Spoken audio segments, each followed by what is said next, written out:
and Germany, I mean, he's doing a terrible job. He's got immigration problems. He's got energy problems. He's got problems of all kinds. And he's got a big problem with Ukraine because they're in that mess. And he criticized me for doing the whole thing with Iran. But I said, would you like to have a nuclear weapon in the hands of Iran? He said, no, I don't. I said, well, then I guess I'm right. He didn't have any answer to that. The bottom line is for this world, for our country, but certainly for Israel, the Middle East, and Europe, much closer, you cannot let Iran have a nuclear weapon. And if you agree that Iran can't have a nuclear weapon, which most people agree, almost everybody, it should have been done a long time ago. But if you agree they can't have a nuclear weapon, then what I did has been executed perfectly because our military has decimated them. Look, the country's doing really well. And that's despite a military operation. I don't call it a war. I'd rather have a military operation. We're really, I mean, Iran is dying to make a deal. I can only tell you that. I don't want to get into the, but they cannot be nuclear other than that. But their Navy's gone, their Air Force is gone.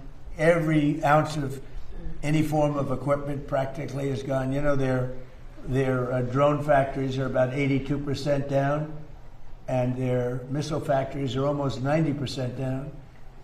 And many of their missiles have been knocked out. They used some, but we knocked out more than they used. And it's pretty amazing what's happened. They want to make a deal, but despite the fact that we are in what some people would call a war, we just hit a new high today on the stock market. We have S&P is through the roof. They're through the roof. And, you know, when we hit 50,000 on the Dow and 7,000 on the S&P, I said to myself, we got to do something about Iran. They want to have a nuclear weapon. You can't let them have a nuclear weapon. And I hated to do it to my people because they said 50,000. Peter, you know this, that 50,000 wouldn't be obtainable in my 4 years or anybody's 4 years. And we hit 50,000 in my first year, the end of my first year. We hit 7,000 on the S&P. They said that would be even less attainable, and we hit that at the end of the first year, before the year was up. And then I said to Kevin, sorry about this, Kevin, but we have to put out a fire, and the fire is taking place in the lovely country of Iran, and they want to have a nuclear weapon. And if we didn't use this beautiful, see that plane right there, that beautiful B-2 bomber, it looks small there, but it's actually quite. It doesn't look very powerful there, but it's quite large actually. We ordered 25 more of them, the updated version, all built in America, which is very nice, right? But if we didn't have that B-2 bomber, if we didn't go in and do what we did, we obliterated that nuclear capacity of theirs, and so they didn't get the nuclear bomb. If we didn't do that attack, should have been done long before I came along by other presidents or by another country or something, but it should have been done long before I came along.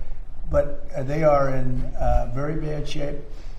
They've got nothing going, including leadership. I mean, you know, their leaders are gone. Now they have a whole new, their first string leaders are gone, their second string leaders are gone. Now we're dealing with their third string.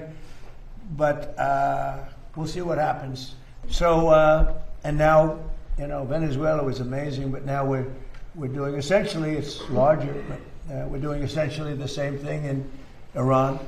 Can't let Iran have a nuclear weapon. And their economy is crashing. The blockade is incredible. The power of the blockade is incredible. They're not getting any money from oil. And hopefully it can be worked out very soon. Yeah. Iran is proving to be very stubborn. The talks seem like they are stalled. Are you getting antsy to break the ceasefire?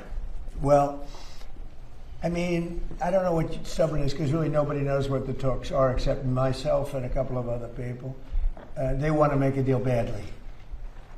We have a problem because nobody knows for sure who the leaders are. It's a little bit of a problem, you know. The leaders have been wiped out along with their military, almost all of their military. I mean, think of it.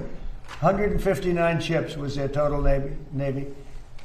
159 ships are gone. They're underwater. They're way below sea level. Sea level is a big difference. Pretty deep waters over there, too. So, I don't know that we need it. We might need it. We might need it.